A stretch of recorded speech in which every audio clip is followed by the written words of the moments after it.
Hi, I'm Nancy Chanteau, and this is video number 7 in the Thought Cleanse series. This video is about cosmology. And today we're going to be talking about how our underlying foundational belief systems can create looping thoughts, can create problems in our thinking, and how we can uproot those life-draining belief systems and replace them with life-affirming ones. And how that foundational cosmology even gets shaped. So when I say cosmology, I'm talking about the belief system that answers the questions, why am I here? Why are people here? Why are human beings here? What's the purpose? What's the meaning of life? What happens after we die? What's valuable about being a human being? What do I value as a human being? And what's important about me particularly? How am I significant relative to other beings, other humans, and what's the purpose of my life? What's the meaning of my life? We answer these questions with stories about the world. And when we're young, a lot of the stories that we have about the world aren't ones that we've picked, aren't ones that we've chosen for ourselves. Very often we're absorbing stories about the world from the culture, from our families, from school, from our peers, from the media. And we have these stories about the world, but we're not necessarily consciously engaged with those stories. We don't see them as stories. We just see them as the truth. And as we get older, we realize that they are stories, hopefully by now we've realized that they're stories, and that we start to develop relationships with these bigger questions of meaning, a way of understanding the world, a way of understanding our purpose. Very often what happens is that people will hold multiple competing beliefs. When they're in a good place, in a good mood, feeling good about themselves, they'll have life-affirming beliefs and stories about the world and themselves. And when we're not feeling good about ourselves, when we feel ashamed or depleted in some way, or we've had a really bad experience, we might feel really bad about ourselves and have a bad story about ourselves in the world. So at any given time, the story we have actually changes based on how we feel. I see that very often. It's not so common for people to only have a life-affirming story and to carry it through all the way, or only to have a life-draining story and carry it through all the way, although both can also happen. Underneath all of these stories, fundamentally, there's a relationship with the unknown that we have to confront. There's a way that we have to understand and deal with the fact that there are things that we might tell ourselves stories about, but that we actually don't know the answers to. Is there an external authority making a decision about the meaning of people's lives? If you believe that's true and that is how you organize your life, that's fine. The truth of the matter is that we can't actually know. We might invest a lot of power in that story and decide that we know.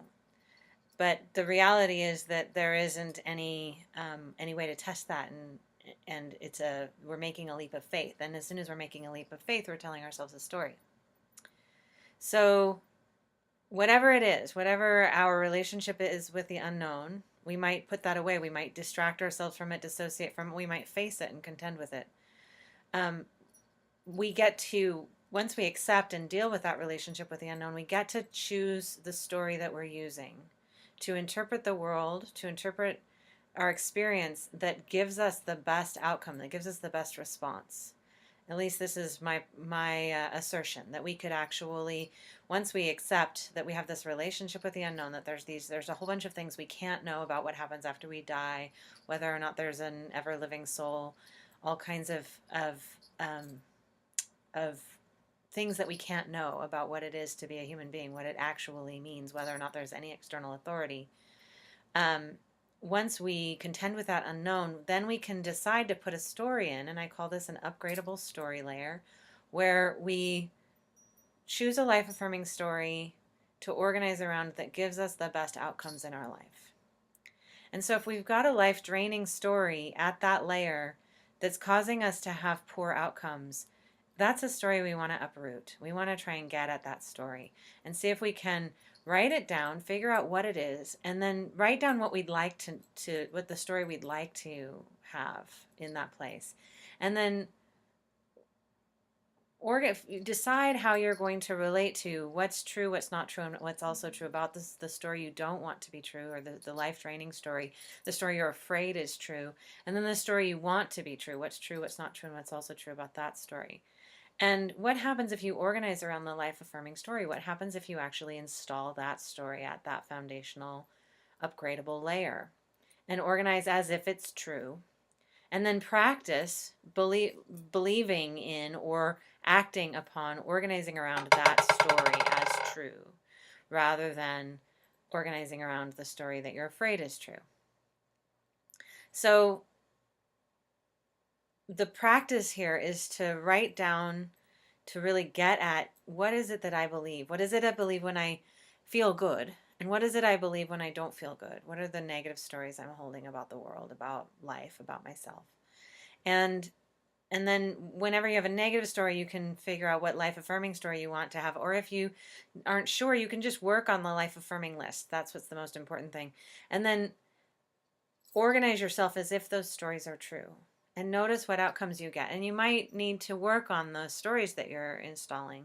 You might need to check them with somebody that you trust, a wise elder or a peer that you really think has done a lot of work. Review your stories with the person, with somebody else. Check into them. Ask other people what their stories are. And if you find a story that works better for you, you can always upgrade. So I'm proposing that this layer of stories that is between us and our actions, beliefs, and the words we say, our behaviors, that are these fundamental cosmological belief systems about the world really affect how we organize, how we think. And that by putting in a new story, putting in a life-affirming story in that space, that we start to get thoughts we like better.